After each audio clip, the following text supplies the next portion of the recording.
வணக்கம். ஒரு மிக முக்கியமான துறைமுகம் தூத்துக்குடி துறைமுகம். பாண்டிய கால ஆட்சியில் இது கொற்கை துறைமுகம் என அழைக்கப்பட்டது. மேலும் ஆங்கில அரசின் மிகப்பெரிய பொருளாதார உதவியாகவும் இருந்தது.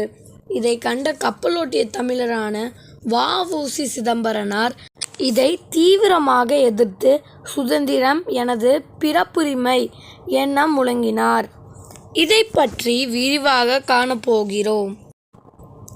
சிதம்பரனார் பிள்ளை தன் சொந்த நாட்டில் அடிமைகளாக இருக்க வேண்டுமா என்ற கவலையில் ஆங்கிலேயருடைய ஆணவத்தை என்றைக்காவது நாம் அடக்க வேண்டும் என்ற எண்ணத்துடன் சுதேச கம்பெனி ஒன்றை பாண்டியதுரையின் உதவியை வைத்து உருவாக்கினார்.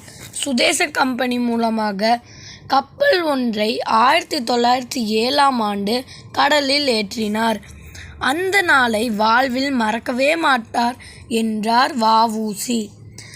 சுதேச கம்பெனி மூலமாக ஆங்கில அரசுக்கு சில நஷ்டங்களும் ஏமாற்றங்களும் நிகழ்ந்தது. ஆங்கில அரசு அவருக்கு விரோதமாக எழுந்து லஞ்சம் கொடுக்கிறோம் என்று சொன்னது. ஆனால் வ.உ. சிதம்பரனாரை அசைக்க முடியவில்லை. எனவே அவருக்கு சிறை தண்டனை விதிக்க திட்டமிட்டது. வந்தே மாதரம் என்ற சுதந்திர உணர்வை மக்கள் அதிகமாக வ.உ.சியிடம் பெற்றுக்கொண்டார்கள். ஆங்கில அரசோ வந்தே மாதரம் என்ற ஒரு மறைந்த சுதந்திர செய்தியை பரப்புகிறார்கள் என்று கருதியது. சிதம்பரனார் ஆங்கில அரசு எப்படி கருதினாலும் பயப்படாமல் வந்தே மாதரம் என அழுத்தி மேடைகளில் பேசினார். ஆங்கில அரசோ தன் திட்டத்தின்படி பொய் குற்றச்சாட்டுடன் அவரை சிறையில் அடைத்தது. அந்த நேரத்தில் வ.உ.சி. சொன்ன உரைகள் இதுவே. பொது கூட்டங்களிலும் தொழிலாளர் கூட்டங்களிலும் நான் பேசும்பொழுது வந்தே மாதரத்தை அழுத்தமாக சொல்வது வழக்கம். அதை கேட்டு நாட்டு மக்கள் ஊக்கமுற்றார்கள், உணர்ச்சி பெற்றார்கள். உள்ளதை சொன்னால் கள்ளமுடையவர் உள்ளமெரியுமல்லவா? எறையுறை அரசாங்கம் என்னை எதிராக கருதிற்று. என் மீது பல வகையான குற்றம் சாற்றிற்று.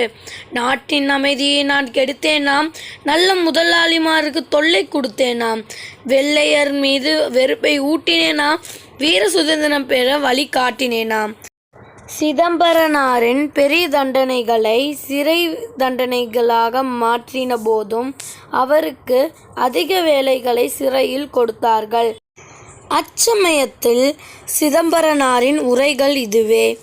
செல்வ செழுந்துரையே, சிறைசாலையில் என்னை கண்காணித்தவர் பலர், கடும்பணி இட்டவர் பலர். அவரை நான் எந்நாளும் வெறுத்ததில்லை. ஆனால் முறை தவறி நடந்தவர்களை எதிர்த்தேன். வரை தவறி பேசினவர்களை வாயால் அடக்கினேன். ஒரு நாள் மாலை பொழுது உடல் நெளிந்து உள்ளம் தளர்ந்து சிறை கூட்டத்தில் உட்கார்ந்திருந்தேன். அங்கே வந்தான் ஒரு ஜெயிலர். அதிகார தோரணையில் நீட்டி நிமிர்ந்து நின்று கொண்டு எனக்கு சில புத்திமதிகளை சொன்னான். அப்பொழுது என் மனதில் கோபம் பொங்கி எழுந்தது. அடே மடையா, நீயா எனக்கு புத்திமதி சொல்பவன்? மூடு வாயை. உனக்கும் உன் அப்பனுக்கும் புத்திமதி சொல்வேன் நான். உன்னுடைய கவர்னருக்கும் மன்னருக்கும் புத்திமதி சொல்வேன் நான் என்று வேகமுற பேசினேன். மானம் அழிந்து வாயிலிருந்து மறைந்தான் ஜெயிலர். சிறையில் வ.உ.சி. எண்ணற்ற தமிழ் நூல்களை படிக்க தொடங்கினார். சிறையில் செக்கெழுத்து துன்பத்தை மாற்றியது என் தமிழ்மொழி என்றார். சிறை விடுதலைக்கு பின்பு தூத்துக்குடி துறைமுகத்திற்கு வந்து மகிழ்ந்தார். ஆனாலும் சுதேசி கப்பலை காண முடியவில்லை என வருந்தினார்.